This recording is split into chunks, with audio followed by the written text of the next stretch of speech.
అభినందనలు, శుభాభినందనలు. ఈరోజు మనం ఒక హిస్టారికల్ డేకి శ్రీకారం చుట్టాం. కొత్త ప్రభుత్వం వచ్చి 12వ తారీఖు ఒక సంవత్సరం అవుతుంది. ఈ సంవత్సరం కంటే ముందే ఒక విజన్ తయారు చేసుకున్నాం.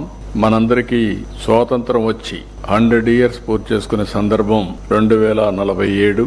దీనికోసం భారతదేశం ప్రధానమంత్రి నరేంద్ర మోడీ గారి ఆధ్వర్యంలో వికసిత్ భారత్ 2047 ఒక విజన్ డాక్యుమెంట్ తయారు చేశారు.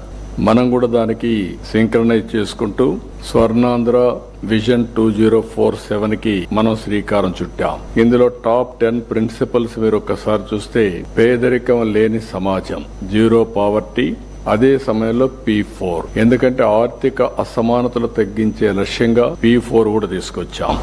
ఇంకొక పక్క ఉద్యోగ కల్పన, అది కాకుండా మూడోది నైపుణ్యం, మానవ వనరుల అభివృద్ధి, నాలుగోది నీటి భద్రత, తాగడానికి గాని, వ్యవసాయానికి, ఇండస్ట్రీకి, water security, agritech, future is agriculture. Agriculture లో రైతుకు గిట్టుబాటు ధర రావాలి, ఆదాయం పెరగాలి. అందుకే ఈ రోజు మనం అగ్రిటెక్ ని ఫోకస్ చేస్తున్నాం, వాల్యూ అడిషన్ కూడా ఫోకస్ చేస్తున్నాం.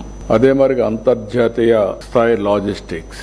యాజ్ ఆన్ టుడే మనం చూస్తే మన దేశంలో 14% లాజిస్టిక్స్ కాస్ట్ ఉంది. ఇంటర్నేషనల్ గా చూస్తే 8% ఉంది. ఈ 6% మేక్స్ ఆల్ ది డిఫరెన్స్. దీన్ని ఏ విధంగా సమర్థవంతంగా తగ్గించగలుగుతాం, ఏ విధంగా మనం ముందు తీసుకుపోతాం ఆలోచించడం కోసం అంతర్జాతీయ స్థాయి లాజిస్టిక్స్ ప్రొవైడ్ చేయాలనుకుంటున్నాం. ఇంకొక పక్కన ఇంధన వనరుల సమర్థ వినియోగం. మనం ఎప్పుడు మాట్లాడినా ఓన్లీ పవర్ గురించి, ఎనర్జీ గురించి మాట్లాడతాం.